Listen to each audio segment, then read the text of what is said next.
इस वीडियो में हम करेंगे 7th क्लास का प्रश्नावली 5.1 का प्रश्न नंबर 2। प्रश्न है निम्नलिखित कोणों में से प्रत्येक का संपूरक ज्ञात कीजिए। यानी अब हमें संपूरक ज्ञात करना है, संपूरक कोण। तो संपूरक कोण हमें किसका ज्ञात करना है? पहले में है 105 अंश का संपूरक कोण ज्ञात करना है, दूसरे में है 87 अंश का संपूरक कोण ज्ञात करना है और तीसरे में है 154 अंश का संपूरक कोण ज्ञात करना है। तो सबसे पहले हम देखेंगे संपूरक कोण क्या होता है। जिन दो कोणों का योग 180 अंश होता है, यानी कि ऐसे दो कोण जिनका योग 180 अंश होता है, वे कोण एक दूसरे के संपूरक कहलाते हैं। यानी कि ऐसे कोण जिन दो कोणों का योग 180 अंश होता है, वो दोनों कोण एक दूसरे के संपूरक होते हैं।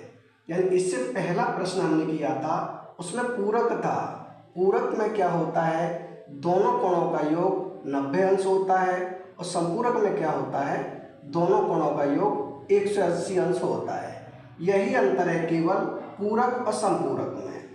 इसमें हमें क्या करना है? संपूरक ज्ञात करने हैं, यानी कि 105 अंश का संपूरक कोण। तो इसमें हम क्या करते हैं? 105 को 180 में से घटा देंगे। तो यहाँ लिखें 180 माइनस के 105। यानी कि जब हमें संपूरक कोण ज्ञात करना हो तो 180 में से घटाते हैं। इसे घटाएंगे तो 0 में से 5 नहीं जाएगा, यानी हासिल लेंगे तो यहाँ हो जाएगा 10। 10 में से 5 घटाएंगे तो यहाँ बचेगा 5। यहाँ 8 है, 1 चला गया तो बचे 7। 7 में से 0 घटाएंगे तो 7। 1 में से घटाएंगे कुछ नहीं, यानी कि 75 अंश। 180 में से 105 घटाएंगे तो कितना बचेगा? 75 अंश बचेगा। यानी कि 105 अंश का संपूरक कोण होता है, वो होता है 75 अंश।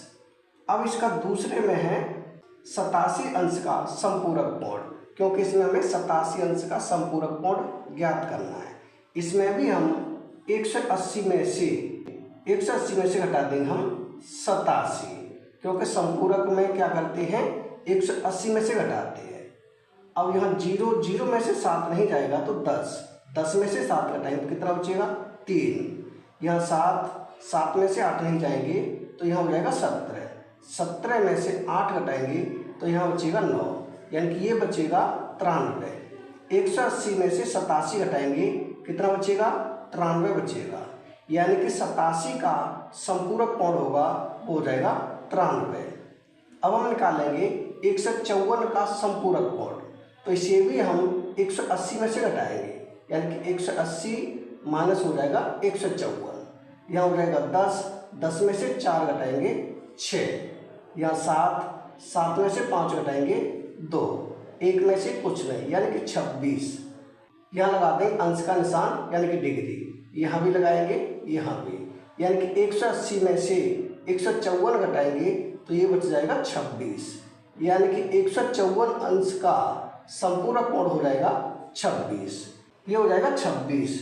यानी कि 105 अंश का संपूरक कोण होगा, वो होगा 75 और 87 का संपूरक कोण होगा, वो होगा 93 और 154 का संपूरक कोण होगा, वो हो जाएगा 26।